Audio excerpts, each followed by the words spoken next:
All right, video number 2 for lesson 1-7. Lots more discussion about domain. So we have to find f plus g, f minus g, f times g, and f divided by g, and then determine the domain for each function. So this f plus g of x literally just means to find f of x and to add g of x. So there's f of x plus there's g of x. So when I add them together, I get 9x squared minus x minus 3. Just like up above, it's a parabola. It's going to do something like that. Again, not the prettiest parabola in the world. And so the domain is going to be negative infinity to infinity. Part B, this means to take f of x and to subtract g of x. So f of x is 4x squared minus x minus 3. G of x is minus 5x squared. So when I subtract them, I get negative x squared minus x minus 3. It's another parabola, although it opens upside down, but the domain is still going to be negative infinity to infinity. All right. Now, the next thing, it says f times g of x. So that means to take f of x and to times it by g of x. So f of x is this times g of x. So when I distribute it, I get 20x to the fourth minus 5x cubed minus 15x squared.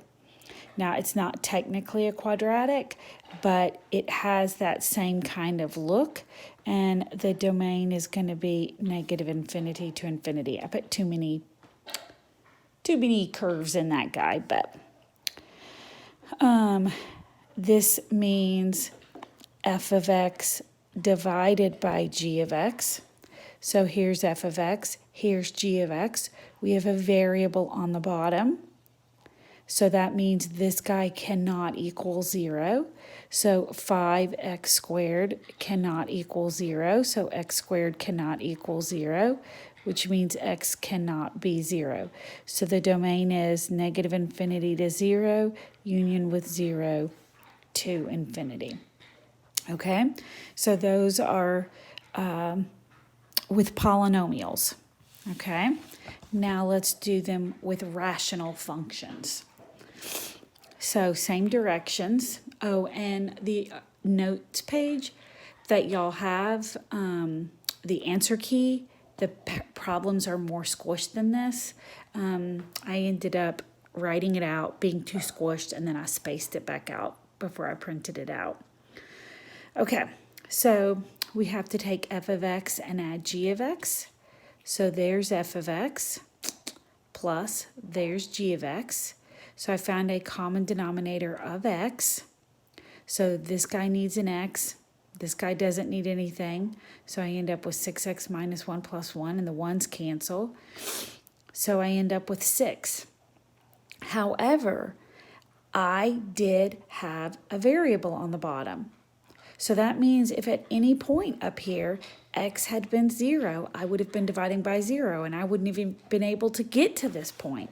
So that means x can't be 0. So negative infinity to 0 and 0 to infinity. So part B is very similar. There's just a subtraction sign. So again, I found a common denominator of x, multiplied this guy by x. This guy didn't need anything. This guy didn't need anything. So I ended up with 6x minus 2 over x. Anytime there is a variable in the denominator, you need to have little hairs on the back of your neck go up. Like, what? I can't. If there's a variable in the denominator, there is a chance you're dividing by 0. So we're going to say negative infinity to 0 and 0 to infinity.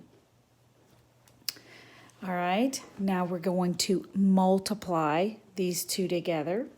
So I'm going to kind of distribute backwards. And so I want to remind you how there should be a minus sign right there. I just put my 6 over my 1. So, 6, so that gives me 6 over x minus 1 over x squared. So there is a variable in the denominator. So that means that my domain is negative infinity to 0 and then 0 to infinity.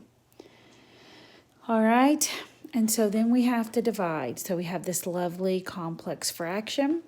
So the bottom is in pretty good shape, but the top we need to find a common denominator of x. So I'm going to put my 6 over my 1. So I'm going to multiply this guy by an x, so I end up with 6x minus 1 over x over 1 over x.